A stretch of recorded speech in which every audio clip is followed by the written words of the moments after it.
You are now live streaming on YouTube, and you are now live streaming on Twitch. Oh, hi. That's you guys.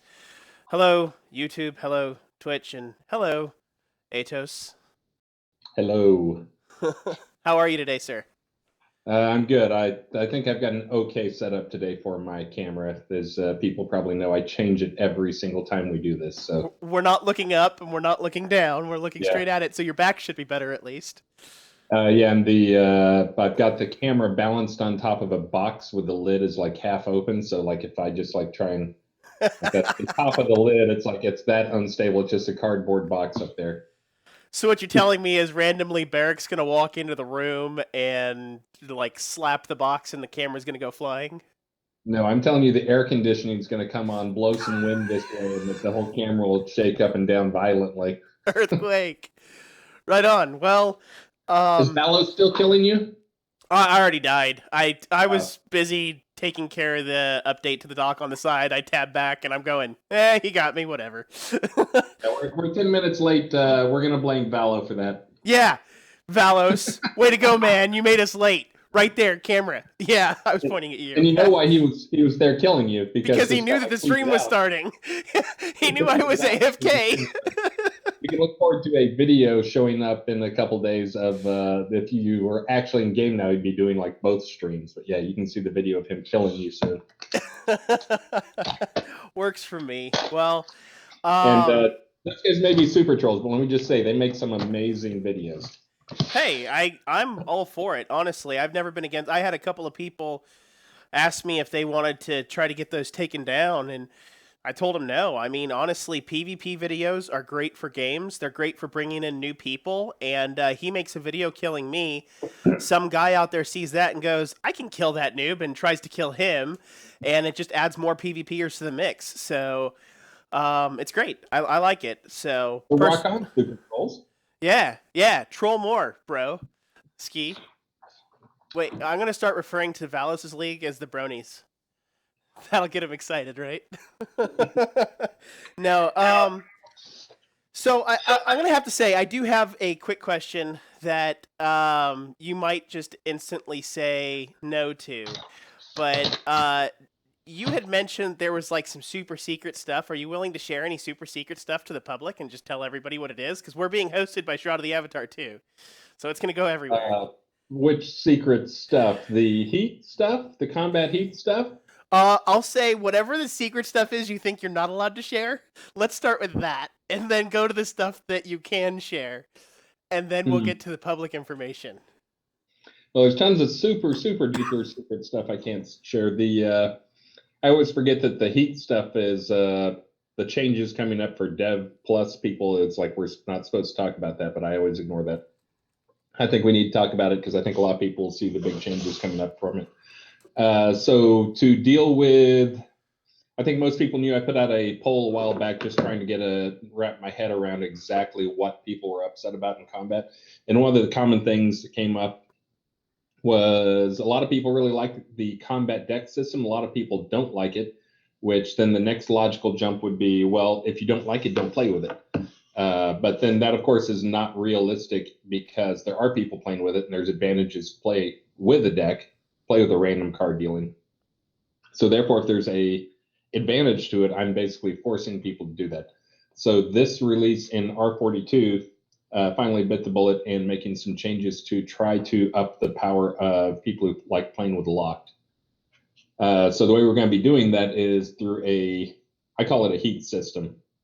And mainly I call it that just because that's what it gets called in other games, like where you shoot a weapon and it heats up like a mech warrior or a battlefield or something.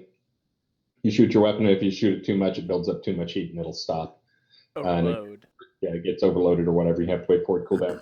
Same type system, except now for every rune that you have available, for instance, like you have a skill of 80 in thrust, you'll have 5 runes available. But for every one of those, you basically can use the skill up to 5 times, but it builds up heat along the way. Now, that heat is always dissipating, but as you use it more and more times, the focus cost and the cast time go up. The cast time is the one I just put in for those who are on QA and are saying it doesn't increase the cast time. That's because that just went in this morning. I'm going to be balancing that over the next few days. But the main problem with it is it got way too easy. I'm also going to be taking a pass at some cooldown times as well. But the main things it just got way too easy. Just like put out like 6 like thrust, double swing, rend, ice fist, stone fist, fire fist or flame fist, death touch, and just sit there and go, and you never have to worry about it, and you pretty much can just do massive amounts of damage. Now, of course, you run out of focus also in about 10 seconds. Now, that's one of the things I was going to bring up. Is one of my favorite parts of um, release 8 on, and it kind of dwindled in the early 20s when you really kind of, lack of a better term, nerfed this. I know you call it balancing. I call it nerfing. um, but is the fact that when you unlock your deck and you play with the random deck, you're able to stack skills and decrease the focus cost of those skills down to a certain minimum. And it allows you to keep playing the game. One of the things that, to me, a lot of games have really missed the mark on today is the ability for addictive personality players to be able to be addicted. And they force you into these cooldown situations that some people, they don't want and they don't need. Mm-hmm. Myself, as a dad, I kind of use those opportunities to do something else for that couple of minutes while I'm waiting for my regeneration or whatever. Um, but if I don't have my kids around and I don't have work that I'm focusing on, I really enjoy nonstop action, nonstop play. So, is that something, since you are re uh, I don't want to say making it vital again, so revitalizing, but if you're kind of giving breathing new life into the lock deck, can we Mm-hmm. maybe see some of those benefits of better focus saving for the random deck? Uh, well, I mean that's kind of the thing that's being balanced against right here is the new lock deck. If you hear me say there's new focus penalties, that is only with the heat stuff. But basically, you can use the current deck exactly how you have it. If you have a lock deck, the thing that this allows you to do is you can use a skill, and then if you want to, like use it again immediately. I was seeing some people talking about that they were getting interrupted, and that's awesome because the new one you get interrupted, well, you just immediately use it again. Same type things. You land a heal on your buddy, and it's like, holy cow, I need to heal myself. You always have that option now. But that one is going to be the one where you really have to think about focus because I think there's going to be a lot of people frustrated with the system at first because I'm giving more power to the players to use things more quickly. And anytime I've done that where you can use things more quickly, people immediately complain, we don't have enough focus. There's actually a change that I put in to drop high level player hit points and focus, basically making your character level less of a factor in the equation. And I left the hit point one in, but I rolled back the focus one.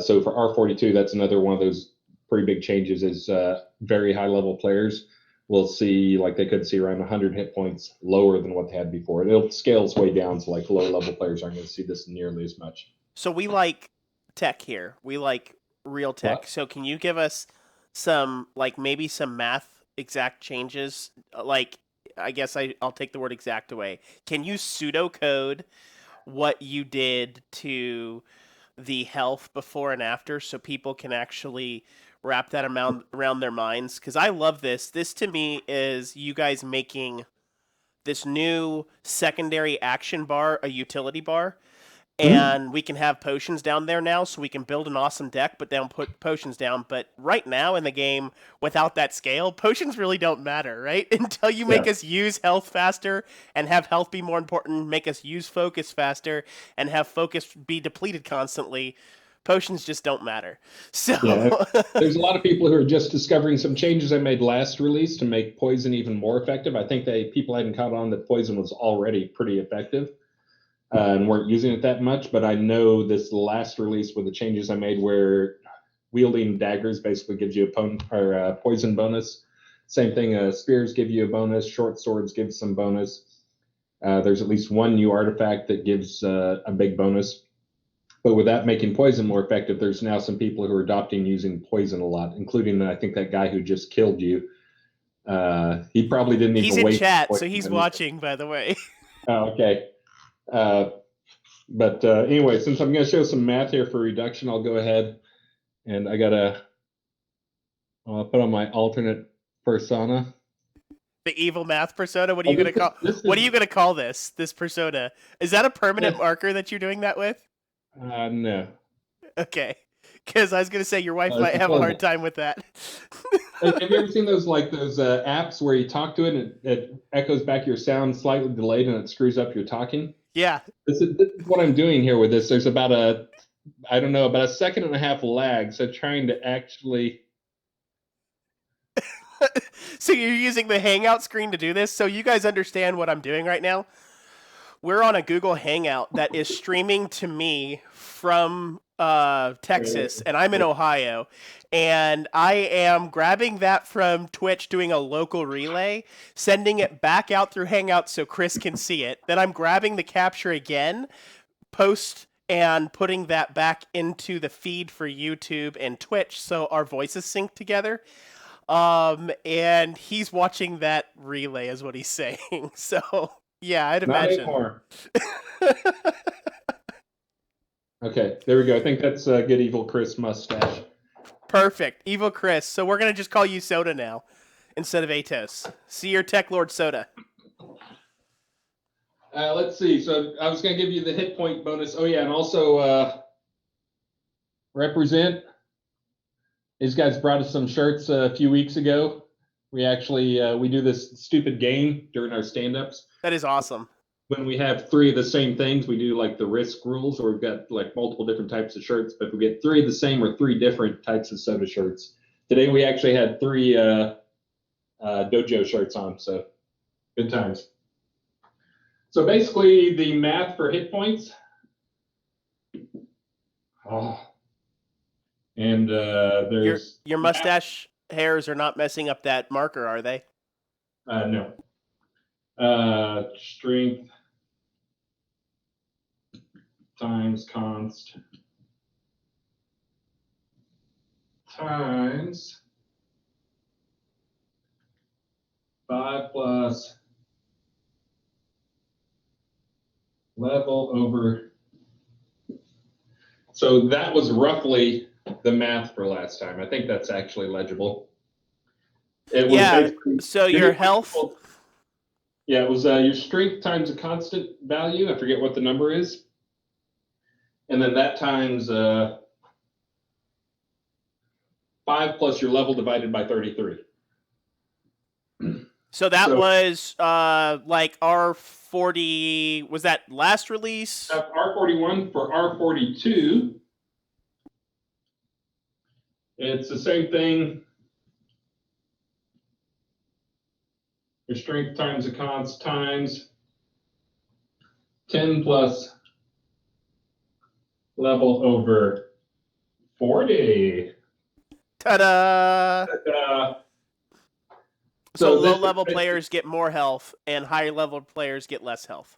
Exactly, and that's again, we've said this 100 times, 1,000 times. You know, we know most games have a power curve that's pretty much like that, and you just can't compete. We've always tried to shoot for having a fairly linear power curve. Linear in terms of your power grows linearly, but it's exponential in how much time it takes you to get up that linear curve. So people who play 10 times as much are not, you should be able to compete with people who play 10 times as much as you has always been the goal. But of course, there's always a lot of factors that, like maybe your attack strength goes like that, your armor goes like that, your resistances go like that. And basically by the end of it, you get pretty close to a curve anyways. So this is just continuing to try to flatten out this curve as much as possible and make it so someone who's played. You want to put a line? You want to put a line back on there so it doesn't look like 0? No, but yeah. So the number 1 is missing. Oh, I went right over it. Yeah, no worries. So to speak about that though, Shroud of the Avatar, for people that might not be playing the game yet that end up watching this video, it's a lot different than a lot of other games out there where a lot of games have very static level gating on all their armor.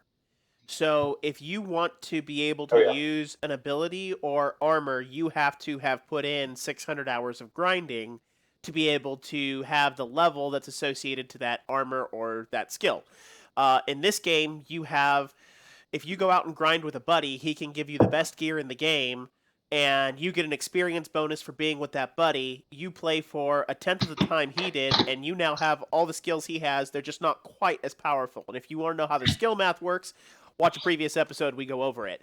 But just to break down why that slope gain is not as big of a deal when you take into effect everything else, it's because you can be given the good potions, you can be given good poison, you can be given good armor, you can be given the enchants, you can be buffed by your party member, and then all of a sudden, all you have are very minimal differences. If you're a good player in a good party, you're going to be fine on really about a week or two into the game.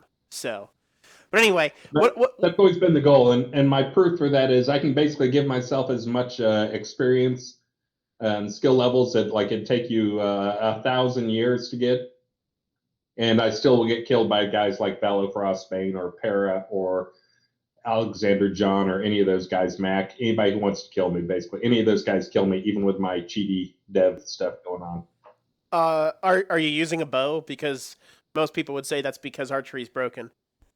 Have not been using a bow. This is another thing for people who see me in game. Every time you see me, I'll be using something different, and it's what everything I'm trying to tune this week. This week, I was using a lot of pole arms, trying to understand pole arms, trying to understand why basically break down. I mean, that's another thing I could touch on was my breakdown of all that stuff because that was kind of Pole techy. arms have a better reach than other weapons still, correct? They do, and that is So not something players really understand or can make effective use this of. is So this is huge. So I know that you probably didn't know that I would take this here if you said the word pole arm, right?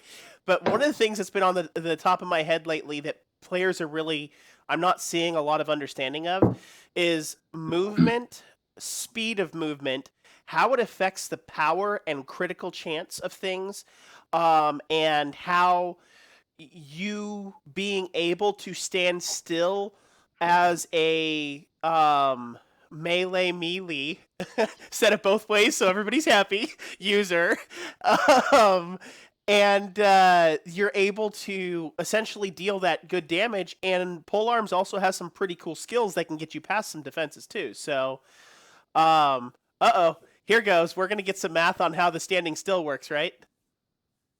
no, Okay, keep going, Fizzle. if you want it.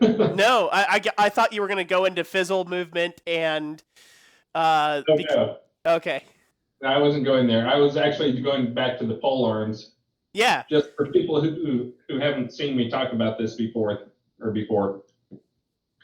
So here's the magic tree that everybody knows. So the idea, of course, is basically all schools are opposing sun, moon, fire, water, fire, water, death, life. But then there's also we've always kind of had these associations in terms of weapon schools and armor schools. Uh, Blades, bows, blunt, and this is where it kind of falls apart in terms of the different stuff. I associate pole arms up there, but anyways, this is how things have kind of been set up in their synergies. I'm going to work the word synergy into there. It's been a long time since I used that word, but the idea is that the fire schools, like each of the schools have defining elements, and then the different weapon groups are supposed to have defining elements. For instance, fire is basically purely damage. That's kind of where blade is as well. And also, fire has a lot of damage over time, which one of the defining elements of the blade school is also damage over time. Your bleeds. Yeah, the Ren skill.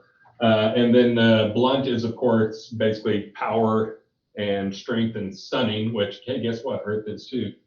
And then bow is all dex and actually doesn't have as much in terms of common with it as that, just really that it's dex and light. and lots of movement stuff. But honestly, the other thing is you look at the actual skills in air. Like if you're a bow user, like in your high level, and you are not using blink, you probably are doing it wrong. I mean, a lot of guys can kite around with that, but if you're, I know those are the ones that slaughter me, which always makes me happy. I think that was Alexander John who tore me up so bad using blink and air, or blink, air, and lightning. But yeah, just love seeing those guys use those things. And then water with pole arms, because those are kind of movement related. Pole arm is supposed to be positioning, like it originally was push and pull and trips and knocks you down. Kind of the same thing with the water, with the slowing you down with all the ice stuff. Where's I going with that? Oh yeah. Anyways, pole arms. The thing that I just changed on pole arms this release is basically I just gave it a damage increase across the board. So it will now be, its base damage will be higher. It already has a higher crit value. I forget what else is on there. So if you are able to trip somebody and get behind them and hit them, when you say a higher crit value, are you saying you will crit more often, or are you saying the damage for a crit will be higher? So there's a couple different values on crits. One is how often you crit, which that actually blades have the best values on those. In reality, in my head, bows are actually the thing, because ranged actually uses a little different crit math, and having a super high dex at bows makes you crit more. The pole arms, let's see if I can do this right. Aha! The pole arms, this is hard. I never passed the weatherman test. But the pole arms have a high crit multiplier. So when you hit, there's a multiplier of the base damage that you're going to do that is used to determine how much. So the max damage you can do on a crit for a sword may be 2. For a pole arm, it may be 3. So if you normally can hit for 50 or 60 points of damage with it, then you maybe can hit for 150 to 180 or something. Which that, of course, is having big hits like that, especially in PvP, but just any time is big. In PvP, it's especially big because they don't have as much time to heal. Actually, I think this release, a lot of creatures, R42, a lot of creatures are learning to cast other spells. So you'll see more creatures healing other creatures. Oh, that's what we want to hear. Yay. Okay, so what about the if positioning is so important Dark Star here. you just read what he said. Yeah, I see it on my screen. Yeah. So wow. You're making me completely forget. I gotta close my eyes for a second. Okay, positioning, movement. Okay, what about the downside to moving? Is that getting adjusted for pole arms? If their position is so important, are the water and pole arm streams, if they encourage you to kind of move to that perfect spot, is it less detrimental for you to move around? Now, I'll just point out if base damage is higher, obviously, but I guess is your downside that you get any less? No, that does bring up one important thing, though, that we have wanted to do with pole arms for a while.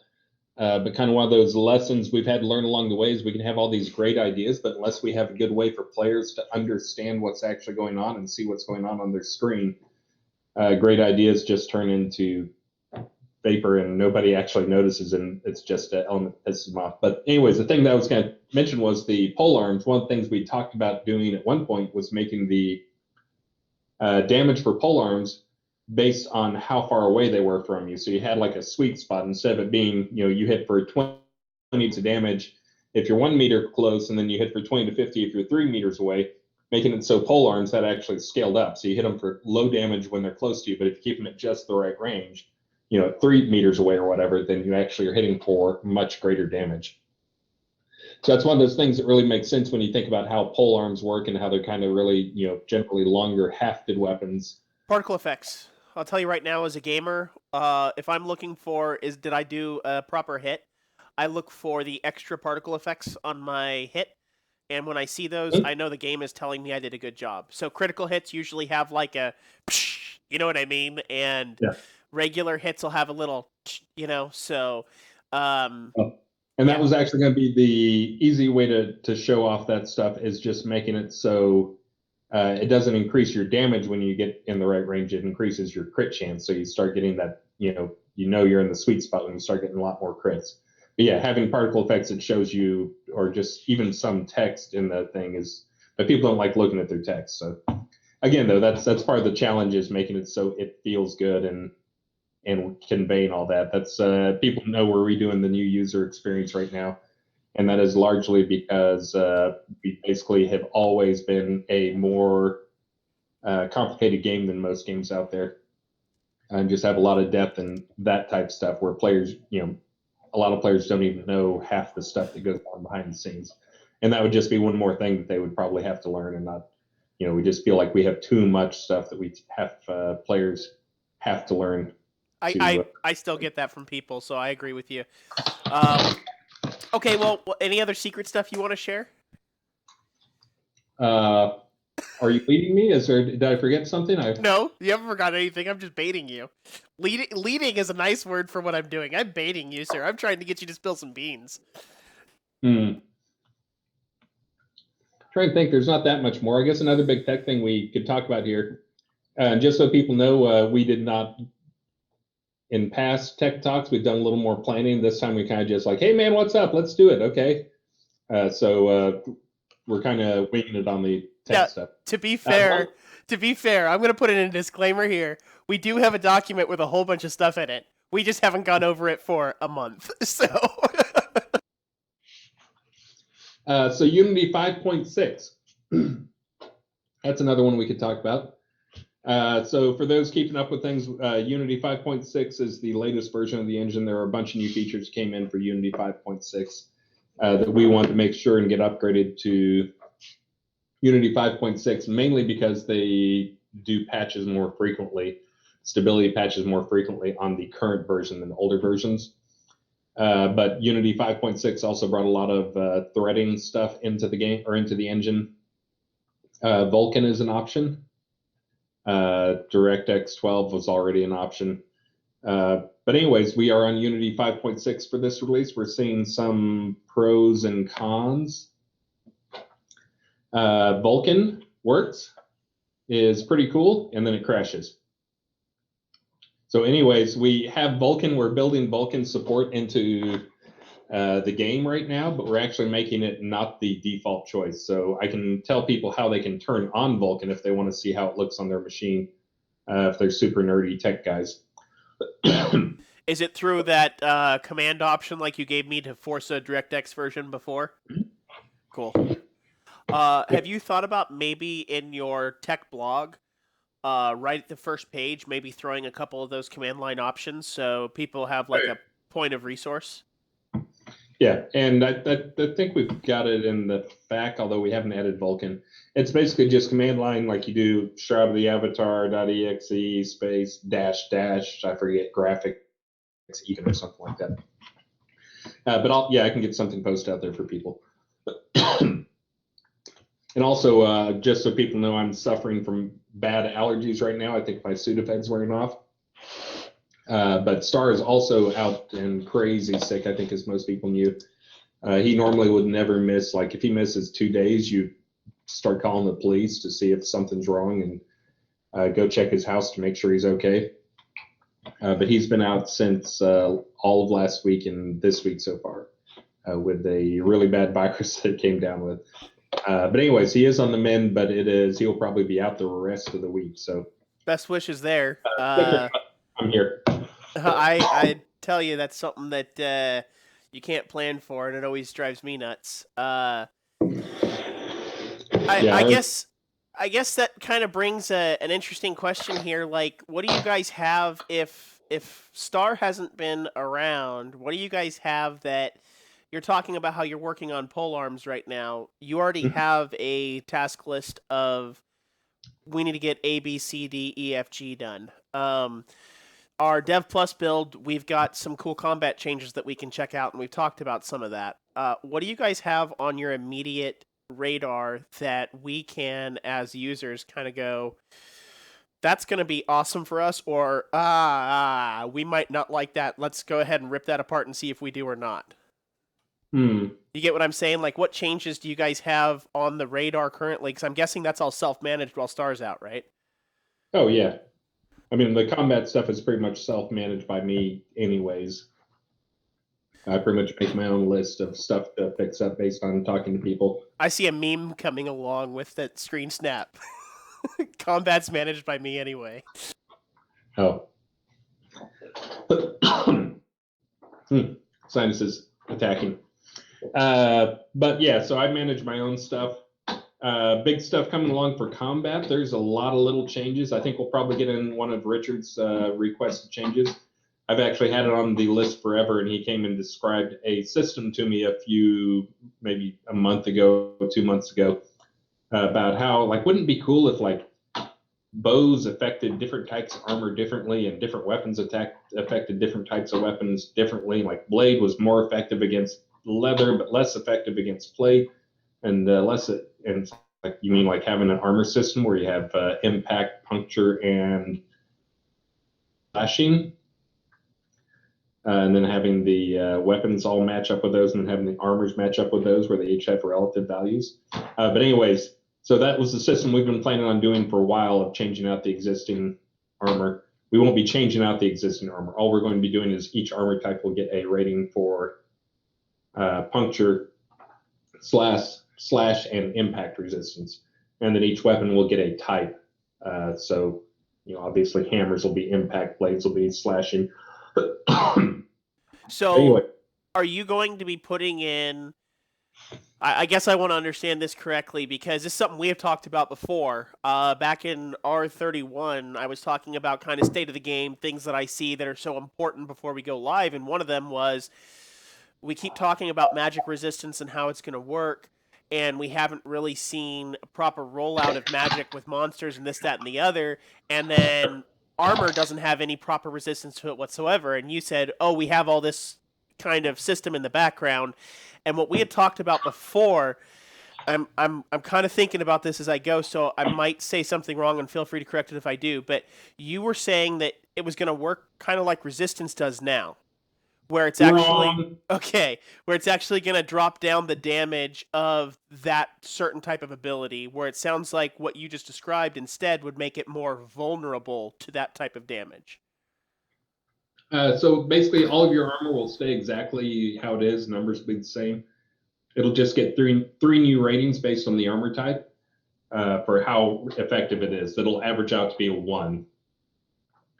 So basically, the 3 impact, slash, and piercing will average to be a 1 multiplier. But the actual effect of it will be multiplied depending on what type of weapon you're being attacked by.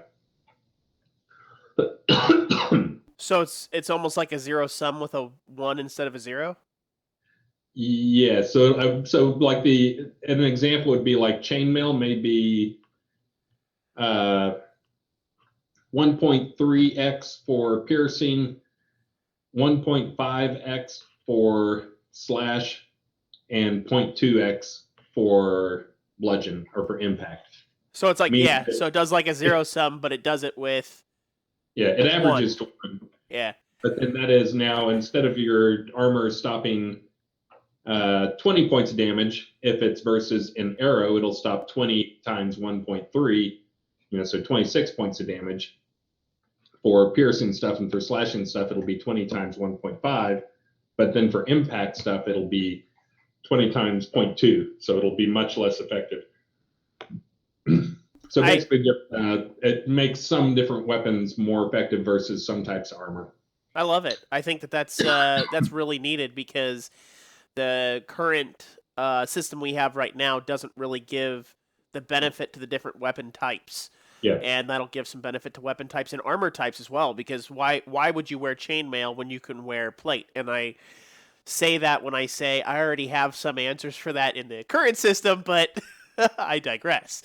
I actually have something in chat I think you can see, but for those of you, which is everybody watching besides the two of us, Chris's view is actually backward. So instead of making him read it, I'll actually read it to him. It's just Merrick is saying, does my strength and dex help damage with my polearm? So is polearm based on strength, like blunt and blades, It's or is only it based based on on strength. dex? It's only based on strength. Okay. It's strength. So all handheld weapons are based on strength, correct? Everything that if you Correct. do an attack with your hand, you're always basing it on strength. Where if you're doing an attack with a physical option with a physical object at range, that's always going to be based on dex. And then if you're doing an attack with a magical object at range, it may be based on int or int and dex, right? I'm trying to remember now that you've said that. I think it's actually just for ranged attacks. So your damage bonus is always based on your strength for melee and for ranged. It's just ranged has a really bad strength damage bonus. Like bows, I think are like 20 maybe. For your dex actually only matters for the critical side of things. It's just your dex matters a lot more for the bow side of things. It also does make you hit a little bit more because it can cancel out the defensive elements of an opponent. But other than that, it doesn't. Your dex doesn't make you actually hit more. For casting, only that is only increasing the damage. Hold on, gotta get a tissue. Okay. Can you still hear me while you're walking away? I'll So be right back. I'm gonna get a tissue. okay, you're gonna go completely okay. Liz Kimber, I will actually ask that here probably in about 4 or 5 minutes. I'm gonna make that a farewell conversation with him. So I'm not ignoring that question at all. And Merrick, if you don't feel like that was sufficiently answered, feel free to say something to. That's not quite what I meant. Also, in I believe it was issue 2, we actually broke down attacks and how the damage works. In issue 1, I think we broke down how hitting works. So you can kind of put those two issues together, and I kind of broke down where about that is in the thread in the forums. But gotcha. But you can actually get that exact math out of there. That I'm sure it's been slightly tweaked since then. But anyway, um, cool. So What's the question? what's that? What's the question? And by the way, I'm like suffering from my blood on my throat and scratchy throat. So That's fine. forgive me while I sit here and huff and puff. So, question from Liz Kimber was, and this is probably going to be a good one for us to kind of fire at as a ending topic because I'm going to make it a two-parter. Okay. Any chance us archers can get a form of a fix for when wolves run away and they're out of reach, even if we're standing on their fur? So one of the things we've talked about 3 different times here, and it seems like it's an ongoing thing, is hitboxes. How to properly attack something and know how to properly attack something. I think a lot of players really have a hard time with that, how we attack. So I guess the two-parter here is your new player experience. I've seen a lot of video games. I think the earliest one I saw that did something like this was Darkfall. Actually, if when you go into the game, it kind of gives you this handheld walking system through different weapon types and through different skills. And I didn't play Darkfall on its reset, by the way. I played Darkfall on the original, right? So I played it for that 2-month window before they pulled it down and then brought it back up. So I have no idea what it's like now, but the original version I remember. But anyway, well, there's like 3 or 4 different games that I can think of where they actually teach you how to use different abilities and teach you how to use different positioning, so they don't have to draw hitboxes. You just naturally have that flea circus experience, where you can take the glass bowl away and you never jump out because the glass dome used to be there. You know the flea circus experiment? Yes. Okay, so You're gonna have to explain to the rest of your audience though if you want them to understand. Google flea circus if you don't understand. No, so yeah, yeah. So if you can kind of address both of those, not just the current, but also the new user experience on how you guys maybe plan on teaching people where hitboxes are, and that there actually are hitboxes, and you have to know those things. So go ahead. I think that that's going to be probably the last 10 minutes. So all skills, this is something that comes up because it's, I know I was on the Laz and Jack show last week or week before last maybe, and talking to them because Laz wants to change up. He wants his attack to always be the direction his camera is facing instead of his character. But the way no, I'm not allowed. What, did I mention Laz and Jack? No, mention them. I don't care. That I like being able to turn around and attack that way. I'm that guy.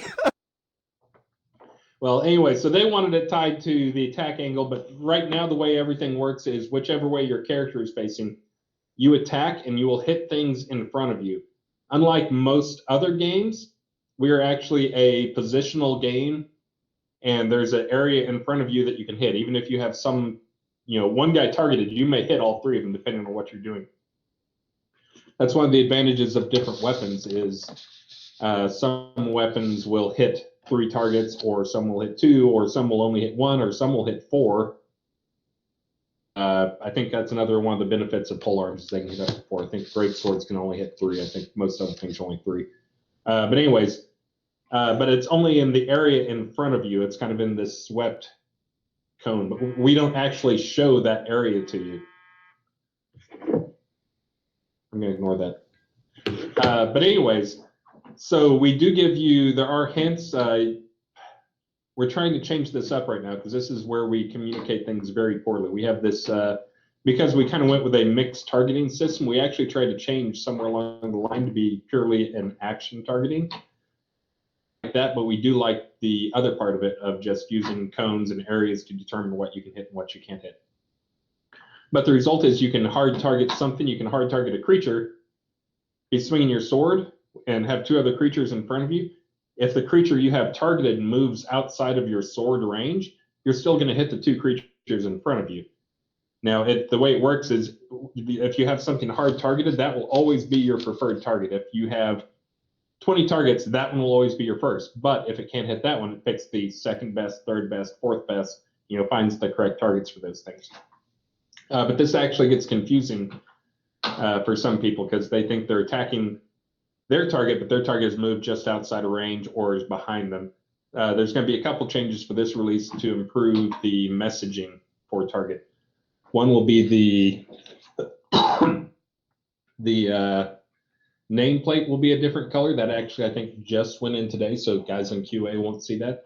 It's been really hard to tell. Like if you have 4 bears come up on you and you select one, you've got its name selected up there, and it'll have this tiny little circle. If you guys have seen the little cursor thing, it's really, really, really hard to see, and it's kind of stupid.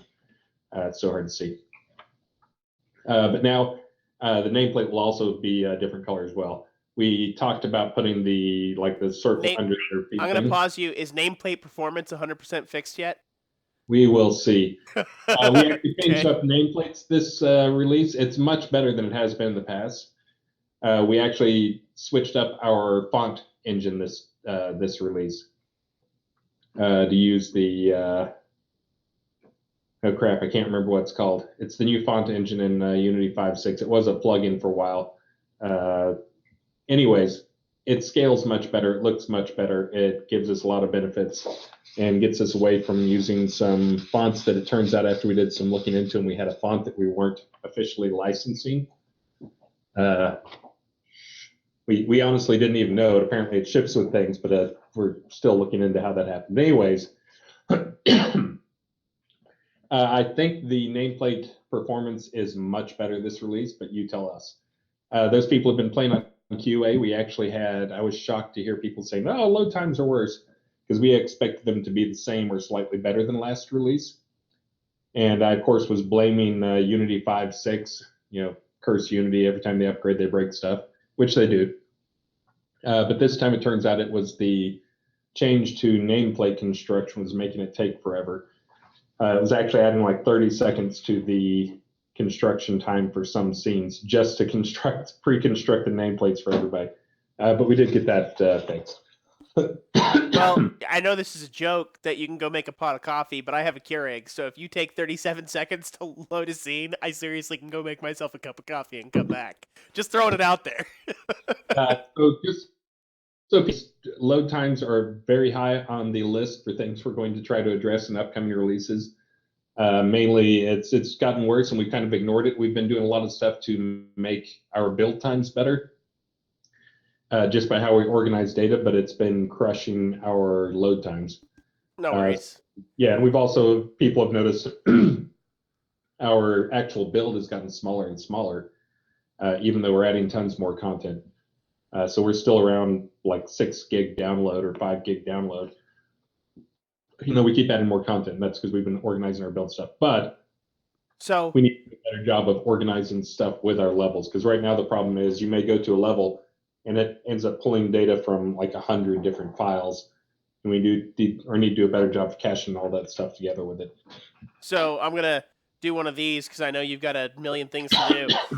So hitboxing, you have the selective target system, and I'm gonna, for those of you who don't kind of understand how this works, if you're not hard targeting something and you use a certain skill, it's always going to select what is centermost to the closest to you of where your character is positioned for its attack, which I've noticed is a couple degrees different for different bodies.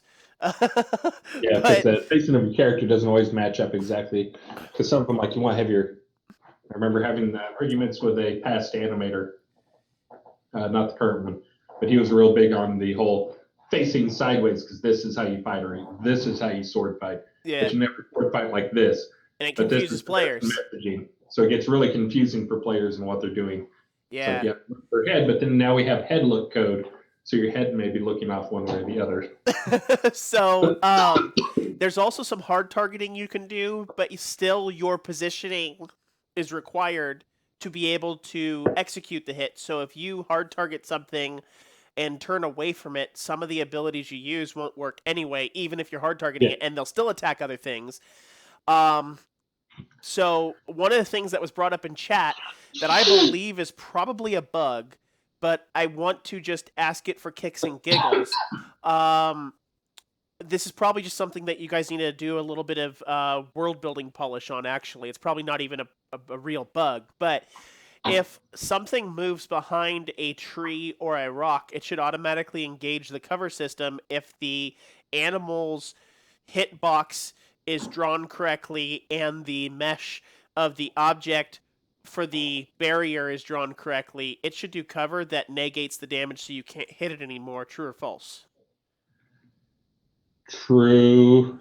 So in a perfect world, but here's the problem we have. Like, yeah, can you kind of let's see if I can draw a wolf. Let's see, there's a tail.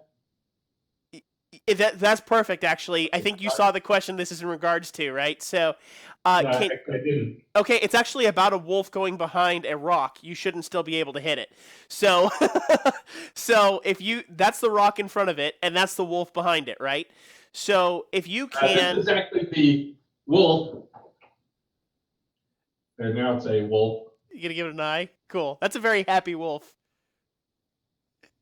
But then here's the thing: is like there may be a rock here, but the capsule for this wolf is something more like that.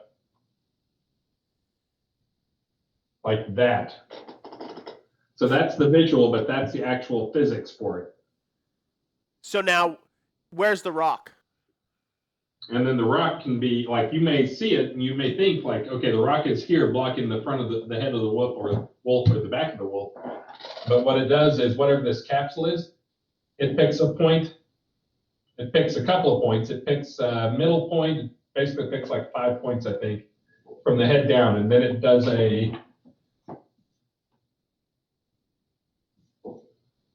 let's say you've got a bow. It does a gray test from basically your eye level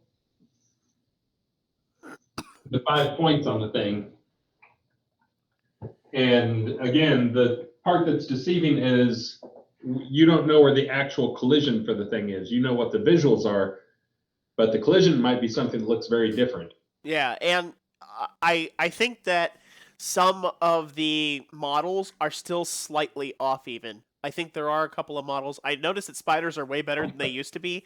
I used to always get cover hits on spiders, so I think part of the model used to be underground, but or the capsule, excuse me, used to be underground. But as of right now, oh, alligators. That's the problem with alligators is like Yeah. So, I guess, a 3-year-old taught me how to draw this, by the way. but that's actually really important because a lot of people don't have that simple understanding of the way that that is done, right? How did I initiate the cover system or not? You know, and it's all based on that we actually have talked about this in a previous issue. So, as a player that cannot see any part of a wolf and only can see a rock, should I report that as a bug? You can report it as a bug just so we have more cases to look at. And also, the more stuff like that gets reported, the more time we'll spend on fixing these things. Because honestly, we can go to each and every creature and say, okay, for a wolf, we're going to say 1 point, 2 point, 3 point, 4 point, and 5 point. And for an alligator, we'll go through and find. We haven't done it because it's a large amount of work and it's a per creature item. And then also some things are scaled differently. There's lots of different versions of things. But we can set these up to be attached to, rather than being just, attach their capsule, attach it to actual bones in the skeleton sort of thing. Again, we just haven't done that because to us it has not seemed like that big of an issue. Chat says, "Screw the wolf, make it a human." So, oh shoot!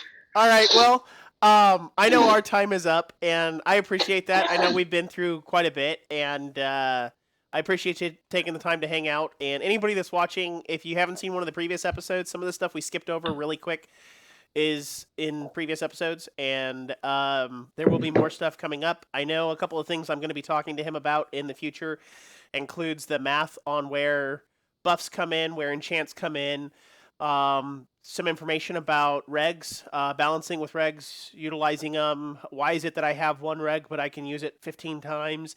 It says that I should use it 20% of the time. What the heck? So on and so forth. I've got all kinds of questions in there, and I'm still paying attention to the thread to see what people are asking. So, anyway, Chris, do you have anything you want to say on the way out? No, not sure what your schedule's like, but I'm up for next week. We have Wednesday. We have a telethon.